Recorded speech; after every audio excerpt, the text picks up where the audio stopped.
तो hello hello hello hello मेरे चित्रों, कैसे हो? बढ़िया, एकदम बढ़िया।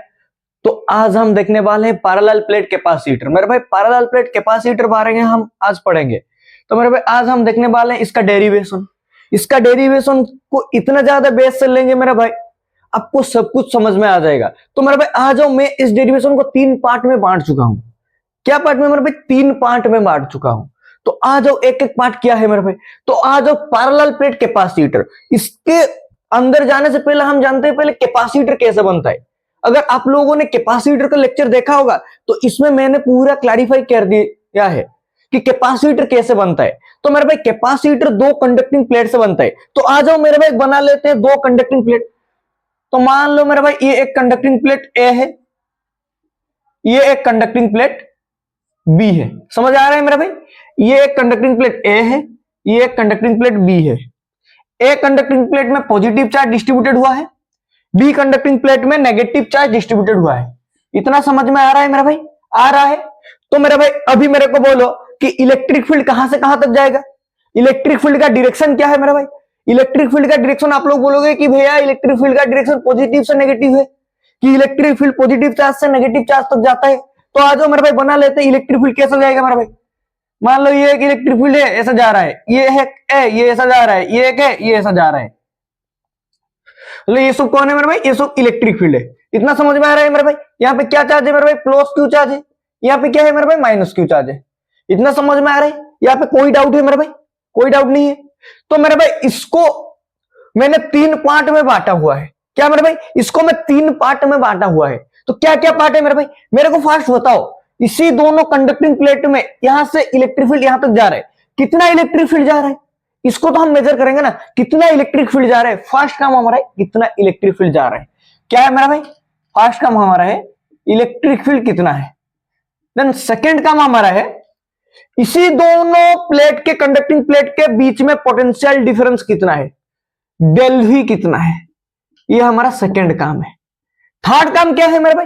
थर्ड काम आजुअली सी वही ही है कि हमें कैपेसिटेंस निकालेंगे। क्या निकालेंगे मेरे भाई? कैपेसिटेंस।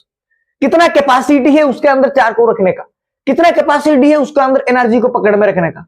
तो मेरे भाई थर्ड पार्ट क्या है मेरा भाई? कैपेसिटेंस निकालने का। मेरा भाई ये है पार्ट 1, ये है पार्ट 2, ये है पार्ट 3। 3 पार्ट में मैंने एक डेरिवेशन को बांट लिया है। 3 पार्ट में मैंने ये डेरिवेशन को बांट लिया है। तो मेरा भाई समझ आ रहा है नहीं आ रहा है मेरे भाई? 3 पार्ट में मैंने ये डेरिवेशन को बांट लिया है कि फर्स्ट पार्ट में हमने इलेक्ट्रिक फील्ड को निकल लेंगे, सेकेंड पार्ट में हमने इसी दोनों प्लेट के बीच में पोटेंशियल डिफरेंस कितना है उसको निकल लेंगे, फिर हमने कैपेसिटेंस निकल लेंगे। तो डेरिवेशन खत्म हो जाएगा मेरे भाई। आ जाओ मेरे भाई, फर्स्ट हम देखते हैं फर्स्ट पार्ट को। इलेक्ट्रिक फील्ड निकलने के लिए हमको क्या चाहिए मेरे भाई? इसी दोनों के बीच कितना इलेक्ट्रिक फील्ड निकलने के लिए हमको क्या चाहिए मेरे भाई?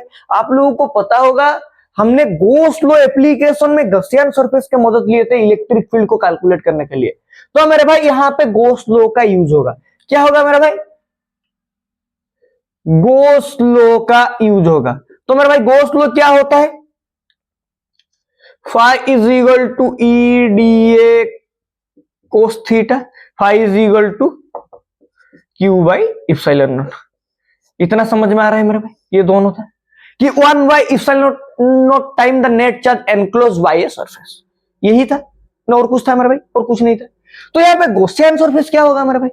इलेक्ट्रिक फील्ड को मेजर करने के लिए हमको गॉसियन सरफेस चाहिए, क्योंकि हमने जब स्ट्रेट वायर किया था, प्लेन शीट किया था, वहां पे भी हमने गॉसियन सरफेस लिया था। गॉसियन सरफेस का मदद लिया था इलेक्ट्रिक फील्ड को कैलकुलेट करने के लिए। तो मेरे भाई यहाँ पे इलेक्ट्रिक फील्ड को कैलकुलेट करने के लिए गॉसियन सरफेस कैसा होगा?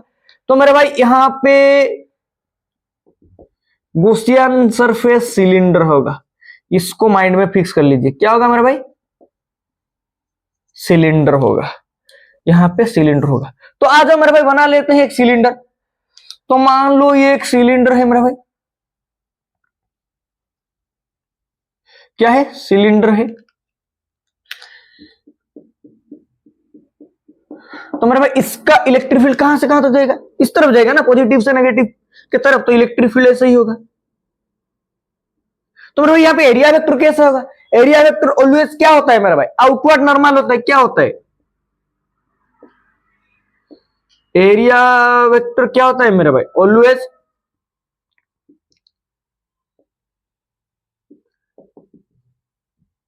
आउटवर्ड नॉर्मल होता है, यही होता है ना और कुछ होता है मेरे भाई।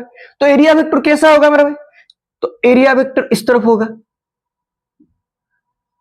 इतना समझ में आ रहा है। तो मेरे भाई एरिया वेक्टर इलेक्ट्रिक फील्ड के साथ यहाँ पे कितना एंगल बना रहा है मेरे भाई, देखो मेरे भाई दोनों पैरेलल है देखो, तो एंगल कितना बना रहा है मेरे भाई, थीटा 0 डिग्री बना रहा है। तो यहाँ पे थीटा कितना है मेरा भाई, 0 डिग्री। तो आ जाओ मेरे भाई इसी फॉर्मूला को यूज कर लेते हैं, phi is equal to E D A cos theta का इंटीग्रल। यहां से हम इलेक्ट्रिक फील्ड को पकड़ में पा जाएंगे, आ जाएगा ना, नहीं आ जाएगा, यहां से इलेक्ट्रिक फील्ड आ जाएगा, कितना इलेक्ट्रिक फील्ड मेजर कर लेंगे। तो मेरे भाई इसको मैं मिटा रहा हूं, तो इसको याद रखना है कि यहां पे गॉसियन सरफेस सिलेंडर बनेगा। तो आ जाओ मेरे भाई क्या है फॉर्मूला, ये बोल रहा है कि E is equal to E dot D A cos theta का इंटीग्रल। तो मेरे भाई यहाँ पे क्या हो रहा है, ई डी ए कोस थीटा क्या हो रहा है मेरे भाई, कोस 0 डिग्री। इतना समझ में आ रहा है मेरे भाई। तो यहाँ पे क्या हो जाएगा मेरा, कोस 0 डिग्री का वैल्यू क्या होता है मेरे भाई, 1 होता है। ये तो सबको पता है मेरे भाई, पता है या नहीं है मेरे भाई, पता है। तो यहाँ पे क्या हो जाएगा मेरे भाई, ई इंटू ए हो जाएगा ना, नहीं हो जाएगा मेरे भाई, हो जाएगा।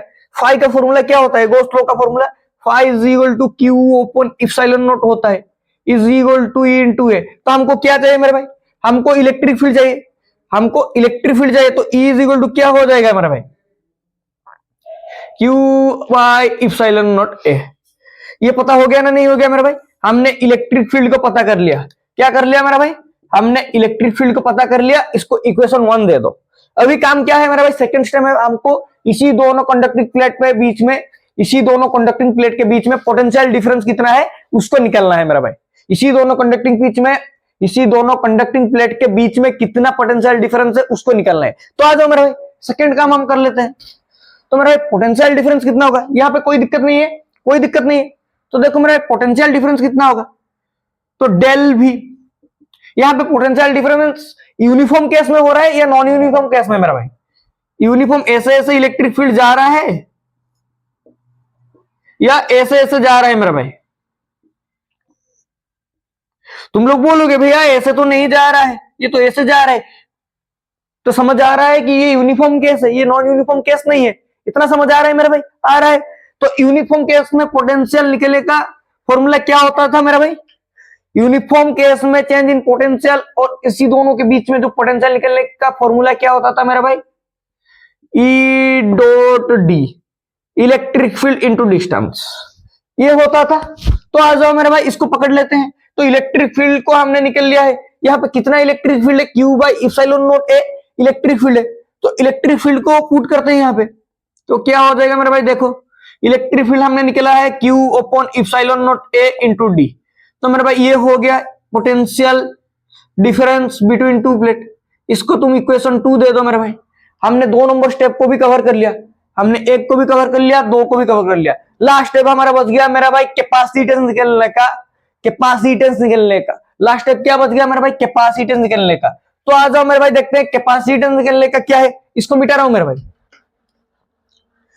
तो कैपेसिटेंस निकलने का क्या होता है मेरा भाई, तो हमको सबको पता है मेरा भाई, C is equal to Q open भी होता है कैपेसिटेंस का फॉर्मूला, होता है ना नहीं होता है मेरे भाई।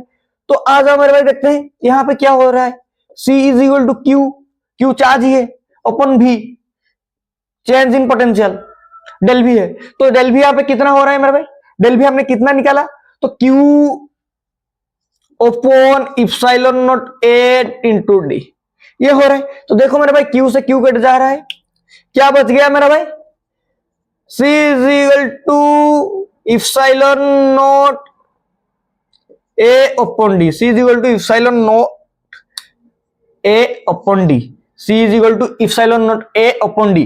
This is the final expression of parallel plate capacitor. This is the final expression of parallel plate capacitor. मेरे भाई कोई दिक्कत है यहाँ पे, कोई दिक्कत है मेरे भाई, हमने 3 स्टेप में इसको कर लिया मेरा भाई।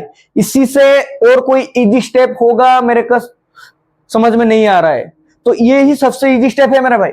हमने 3 स्टेप में इसको बांट लिया है, 3 स्टेप में मेरा भाई। कंटेंट बहुत ज्यादा इंपॉर्टेंट है यहाँ पे, कंटेंट बहुत ज्यादा इंपॉर्टेंट है मेरा भाई। ये कंटेंट को फॉलो कर लोगे तो एग्जाम और नीट में भी सवाल हाल हो जाएगा मेरे भाई, क्योंकि हमने रट्टा नहीं मारा है, कोई भी चीज लिखा नहीं है कि कंसिडर दैट ये से ऐसे हो रहा है, ये सब नहीं, हमने एट द पॉइंट को गया है, 3 पॉइंट में इसको पूरा कर लिया है मेरे भाई। तो मेरे ख्याल से आप लोगों को समझ में आ रहा होगा मेरे भाई। तो मिलते हैं नेक्स्ट लेक्चर के साथ। Thank you.